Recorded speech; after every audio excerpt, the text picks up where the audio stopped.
So this is our latest EV conversion. You simply plug it in the mains, you're just about to get to the pub in it.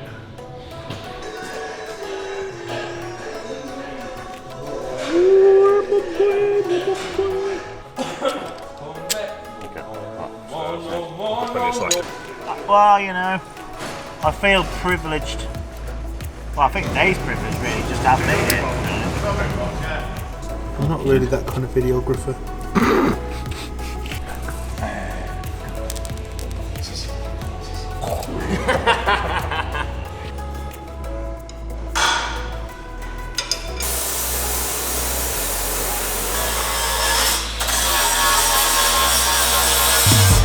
It all started working on a series in my dad's shed. I followed my dreams and joined the Marines, serving in Afghanistan.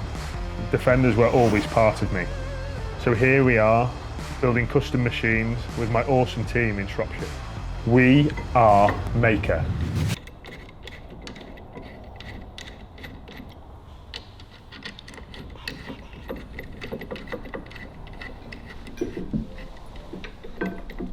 Morning guys, I'm Dave and welcome to Mahker. This is episode 27.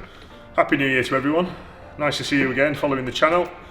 Make sure you subscribe and make sure you drop a comment below. So today guys, I'm prepping all these axles. These axles are getting ready for the 2022 build. This set here is going on a bit of a monstrous machine with an LT4. The set in the middle there is going on a 335 setup, and the one in front of those is going on a good friend of mine, Rob Taskers, Mr. Ratty. They're going on his beloved, so he's got a green, I think it's like the light Keswick green version. That's going to be going to, I believe, all around the world. He's semi-retiring. He doesn't really do a lot anyway, but they're going on his truck, so we're looking forward to doing that. That's having a 335 twin turbo with the automatic options. So we've got some tasty builds going forward, so look forward to following the channel and keep your head on it, guys. So for those of you that are interested in what's going on here, so this is my 18-inch stage 2 kit. We do a bigger kit than this, but this kit is ideal for your lightweight 90s, but the heavier the vehicles get, and if a client says to me, Dave, I'm going to be towing, I do advise to have my heavy duty vehicle kit, which can break up to 6 tons. So originally designed for the Mastiff military truck. So I want to bring the military background and all the military experience I've got of big brakes onto these Defenders. So as you can see here, we've gone above and beyond. We've gone heavy duty drive flanges. You'll notice here, these are titanium bolts. So all rated for the strength and specs. And what we're going to do, we're going to lock wire these. When the vehicle's all finished and it's all been test run and it's all been dialed in, we're going to lock wire these just for that extra finish. And what we've done here, we had these zinc coated, these hubs, because everyone knows they go rusty, they go pitted, they get corroded. And then we had them powder coated by our good friend Andy at Shropshire Powder Coaters. As you see here, these are our bells, and these are 330mm rotors, sorry, 360mm rotors on the front, 330s on the rear, these puppies. So this kit combined efficiently stops at 110, very efficiently. For those of you that got my kit, I'm sure you can comment and vouch for me on that. 6 pot fronts, 4 pot rears. This kit is currently about £6,000 fitted, including Pioneer brake lines, all the bells and whistles, banjo, stainless steel fittings, only the best guys. You know we don't mess about with those products. So what you see here, this is the billet bracket. So for most of you that work on Defenders day in, day out, you'll know that behind here is the original bracketry, which your original A-pot, AP4 pot would normally sit behind. So what we've done, we've designed this bracket. This bracket takes this hub, which is a stock Land Rover hub, from the original braking platform, if you like, to this. So as you can see, the mounts here on these calipers, the bolts go through. So these M12 bolts, obviously they're surface mounted calipers, so these are going to go through, and they'll literally sit against this bolt face here. What we love about these calipers as well, you do not need to remove them for servicing. So I'll show you in a second. Just bolt this on. So upon servicing, what you do is, you see these two, this is the threaded side obviously, you've got 2 Allen keys this side, you pop these 2 sliding bolts out, these come out, and then the pads simply slot in. These pads, we contacted Mintex, and Mintex have made this compound just for us, so we wanted something that works from cold. We had a lot of problems with pads, like most of you have seen, like the DS 2500s. We found they were squealing slightly, so because some Defenders they're not race trucks, they're not going to jump in them and go flat out from the start. So we wanted something that works cold, wet, in the mud, in the water, and you can't really beat this. Is a very all-round pad. Unsure of the compound, but it works for us. And as you can see here on these axles, you see these are stainless steel sumo arms. These are supplied by our good friend Gwyn Lewis. Many of you know him in the scene. Gwyn has literally redesigned the wheel when it comes to Land Rovers, and I love supporting Gwyn. He's a crazy Welshman, but he's got some amazing products. So hit Gwyn up if you need any products, or you can buy them from ourselves. We'll give you a bit of trade if you ask nicely. We'll be talking these up at a later date for the perfectionists watching. And of course I'm using my snap-on wrench. Snap-on ratchet, should I be precise. So depending on what your taste is, we offer these axles in, you can have factory black, what you see here, or we can offer, this is our Mahker special, so this is our stage 2 colour. This is a gunmetal colour that we've formulated with our powder coat specialist. And we think the powder coat looks great with the black, the stainless hardware. It just looks apart, especially with the nice red backdrop. So whatever you fancy, we'll make them pink if you like. So take your pick, guys.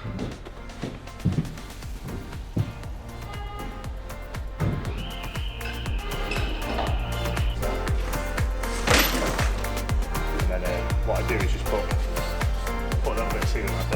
Actually, yeah, you have to open that all up. Just get a die grind, open that way. This unit didn't quite get it right.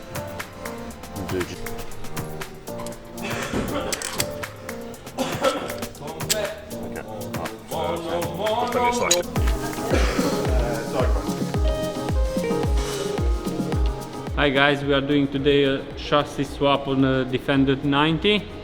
So Jeremy took the body off yesterday. Today we took the engine out and we're gonna swap the chassis. This chassis is in a really bad condition. As you can see here, all rust, or big holes. So the only thing you can do is just swap it. So most of the bits they are undone. We're just gonna undo the nuts on the arms, front and rear, and the A-frame, and that's it. The axle can come out. One bolt here, and there are another 3. 1 here, 2 here. Yeah. And once you've done that, the axle will just drop out. Yeah. Then we can get rid of the chassis. Yes. Put it on the new chassis. So we're keeping the axles on this one, are we? Yes, apparently, yeah. The owner wants them like this. And then what work are you going to have to do on this body? The bulkhead on the foot plate here, there are big holes, as you can see. So this will be need to be replaced. Both sides, passenger and driver side. So yeah. The challenge is we can't get the chassis loom out because some point in his life this chassis had a repair here, and I think it's stuck. The chassis loom is stuck somewhere there, so we're gonna have to cut it. Cut this chassis? Yeah, cut the I chassis. see.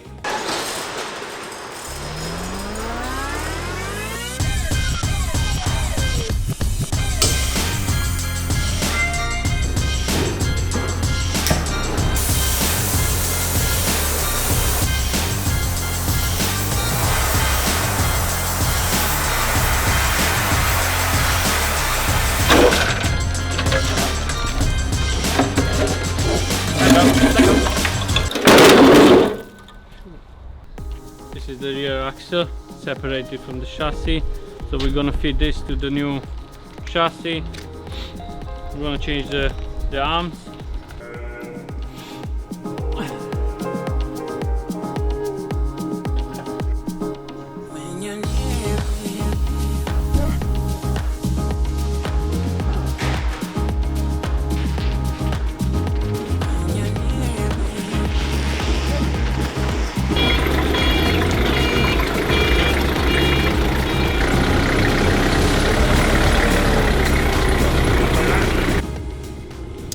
So here we have a Marsland.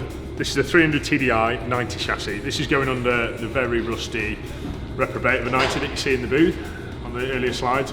So this chassis, I can sell you this chassis at £2,050 plus the VAT, plus fitting. Fitting varies from £1,500 to £2,500 depending on condition. So this vehicle, as you see over there, as you see the state of the axles, so it's going to require things like chocks, springs, suspension arms.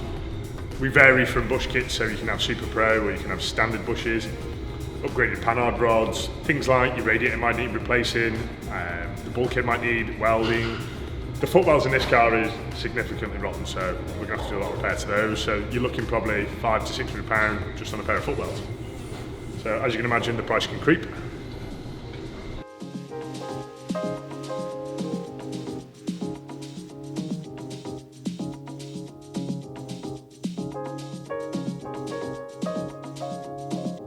And that's it, chassis swap.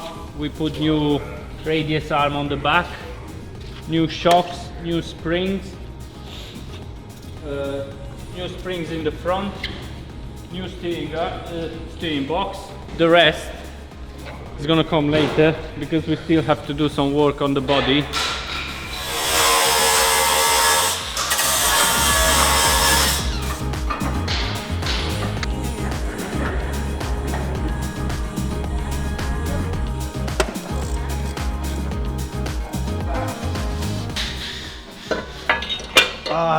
I love it. I love it when it works. Yeah, this is off 320D, so BMW E46. This particular one he uses for drag racing and development because he tunes diesels, these engines. So he uses it as his development engine. It's his spare head he had, so I can develop this part of it on his behalf. Standard, you have an inlet manifold looks like this.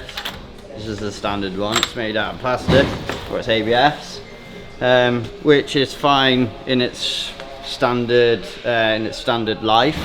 But if we're turning the boost up to 3 bar, which is what this is running, Right. these keep popping like a balloon. So from aluminium, you are fabricating a completely new inlet manifold. Yeah, well, it doesn't seem like anybody makes one. Like, there's nothing. You look for an aftermarket one, nobody seems to have developed one or made one, or well, I can see why, because it has extra set of ports for where you'd have your swirl flaps for different ranges of where the engine runs to keep it smooth. So because of that is why I've made this top section of the intake manifold is smaller, or the volume is less than the lower section, because the lower section the ports are shorter but wider, and the higher section the ports are longer but smaller, so we have a higher velocity at the top and more volume at the bottom. What are the next steps in putting this together? So for this particular manifold, the flanges, so where it mounts to the engine, they were cut out CNC, like the face was scanned and it was made on one plate. I think that plate, where it was one piece, the little bridges, if you like, to hold it together, they fouled where the fuel lines go into the injectors. So I've had to remove those, which basically separates this piece all into 4 separate branches. I've cut those off the manifold that was on it before, and then down here you can see, you see this weird looking wood thing. It's not wood. It's, I believe it's Paxolin. They call it a phenolic spacer. So what that does is basically isolate the aluminium of the intake manifold from the cylinder head so that the heat transfer isn't quite as direct. It's actually very good at isolating it. You use it for electrical substation boards and things. So that's what that is. That's to stop the heat soaking into the intake manifold. So yeah, really what I've had to do is extend the runners to clear the common rail and all the lines that are underneath the common rail. I need to trim where these trumpets come out, and they sit proud. They all need trimming back now. So I'm going to try and stick it in the mill and run the end mill over there and take the fat of those down. Once I've got all the inside nice and smooth and I've made a plate for the end, I will weld the inside as well, which is probably excessive, but we are talking a lot of boost, so I'm going to do it. Once I'm happy with it and I've taken some measurements, I've got some rough numbers and of volume in my head, I'm going to put the lid on and then we're going to try it, see how much boost we can stick through it. That's near enough as much as I'm going to get done today. So what I've got left to do now is finishing it now, really. So obviously we need to get air into this chamber, and the actual intercooler, so where the air is coming from, sits underneath the engine on this particular vehicle. It's laying flat like that. It's got a vent to send the air through it. So the intake is going to be coming up like this. So we've got to come up and get into this chamber at that kind of angle. So rather than firing it into one bank, if you like, it'll favour those cylinders. We're going to fire it into the smaller area, because as the area gets smaller, the air has to go faster. So that's going to fill up the small ports first. And once those are overcome and they're full and the revs are going higher, we're going to drop down to the lower ports. It'll start favouring the intake charge. So what I need to do is basically seal this chamber, which I'll do last. But for now, what I need to do is make a join. So we want all the pipes on this car are 3" I believe. So I need the inlet to this to be 3". Now, rather than having a plate like this and just sticking a pipe on it, I want to shape the intake to be something like that shape. And then what I've got to do is, so this is half a 4" tube and this is half a 3" tube. So what I need to do is figure out how I can make these together to give me an opening that's no bigger than this. And then once I've done that and it's open and I'm ready to close it up, the last thing I need to do on the inside is I'm going to take this end mill and I'm going to mount this onto the bed of the mill and clamp it down at an angle, probably the opposite angle to where it is now. Then I'll have to flip it over and do the same. What I'm going to do is I'm going to run the cutting tool into here and I'm going to gently mill away the excess. So I'll go back and forward like this until the excess is all gone. And once that's gone, I'll run a bead of weld around here just to reinforce it where I've skimmed it away. And then I'll finish the ports by hand then. So make sure it's nice and smooth and there's no ridges or anything that can cause turbulence in any way, shape or form, or anything for carbon to build up on, or anything. It wants to be buttery smooth. And then once I've done that, I will make a lid. I'll dress the lid, I'll get it brushed and everything, because that's what it's going to look like when it's finished, and then I'll weld it on, and that'll be the last thing I do to touch this, is welding it closed. And then yeah, we'll see if he can't pop it like a balloon. Hi guys, so here we are. Here is the answer to how heavy this little fella is. You ready? See there, Derek. Come on, Chris. So check that out. He's bang on 5 kilos.